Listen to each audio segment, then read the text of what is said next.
নমস্কার, touch of নেচারের একটি নতুন ভিডিওতে সকলকে স্বাগত জানাই। আশা করি সকলে খুব ভালো আছেন।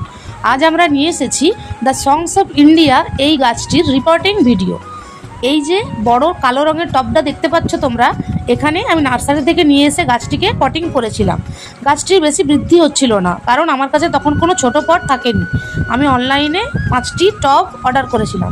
সেই টবগুলি আসার পর আমি এই গাছটিকে এই কালো টবটির থেকে তুলে ওই ছোট টবটিতে বসিয়ে দেব, যাতে গাছটির বৃদ্ধি ভালোভাবে হতে পারে। তাই মাটিটা খুঁড়ে নিয়ে গাছটাকে আলগাভাবে ওই কালো রঙের পটটা থেকে আমি তুলে নিলাম।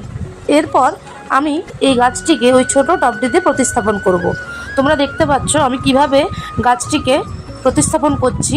তো দেখো, আগের থেকেই টবে কিছুটা মাটি আমরা রেখেছিলাম।